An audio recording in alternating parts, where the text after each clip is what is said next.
दोस्तों, किसी मशहूर शायर ने लिखा है कि सितारों के आगे जहां और भी है, पर उन जहानों के आगे क्या है?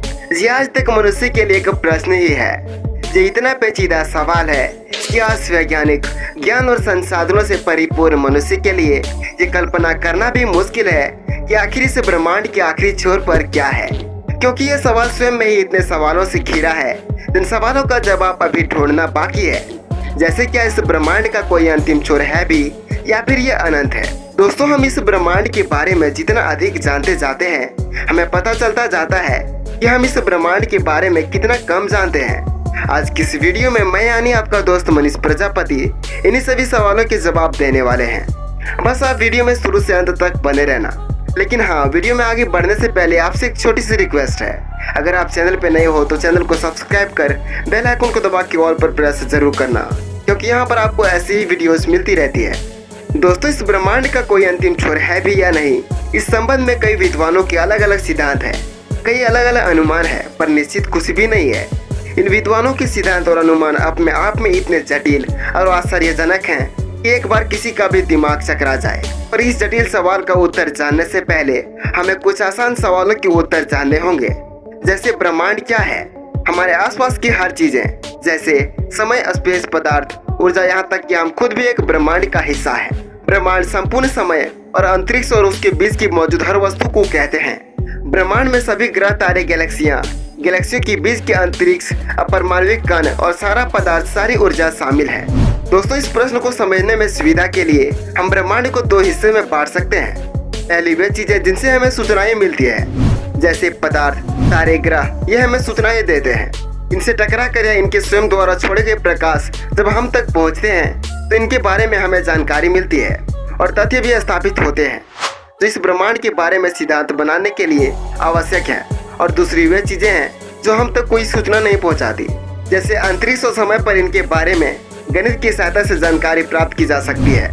ब्रह्मांड में स्थित जिन चीजों के माध्यम से हमें सूचनाएं मिलती है, जैसे रेडियो संकेत, FM वेव आदि, इन सब में सबसे तेज होती है प्रकाश की किरणें।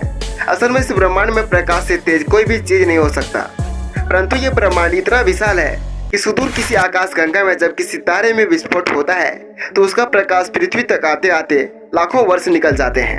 यानी अगर आज हम टेलीस्कोप पे किसी भी तारे में विस्फोट देखते हैं तो उसका मतलब ये होता है कि लाखों साल पहले वो तारा नष्ट हो चुका है। सुदूर गैलेक्सी से आए प्रकाश के अध्ययन के आधार पर अपने ब्रह्मांड को समझने के लिए वैज्ञानिकों ने एक सीमा तय की है, जिसे उन्होंने अवलोकन योग्य ब्रह्मांड का नाम दिया है। इसका व्यास वर्तमान में लगभग 91.1 अरब प्रकाश वर्ष है, यानी इतना दूर जहाँ से प्रकाश को भी हम तक पहुँचने में 91.1 वर्ष लग जाते हैं। तुलना के लिए ये जान लीजिए कि सूर्य से पृथ्वी तक आने में प्रकाश को 8 मिनट लगते हैं। दोस्तों, इस ब्रह्मांड के बारे में हम जितना अधिक जानते हैं वो सब कुछ बस इसी अवलोकन योग्य ब्रह्मांड के भीतर है।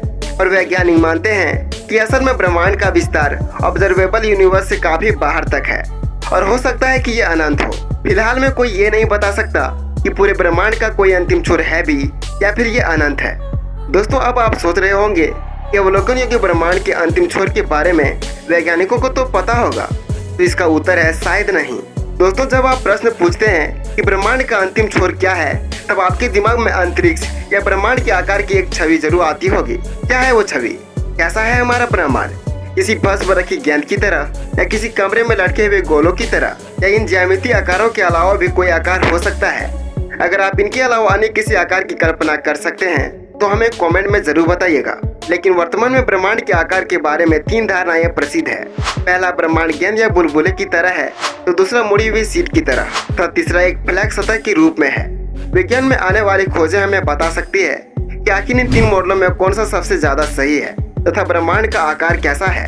ये तीनों धारणाएं ब्रह्मांड की उत्पत्ति के बिग बैंग सिद्धांत पर आधारित है, जो ये कहती है कि ब्रह्मांड फैल रहा है, जिसका मतलब ये होता है कि ब्रह्मांड का छोर भी फैल रहा है। पर इन तीनों आकारों के लिए छोर का मतलब अलग अलग होगा।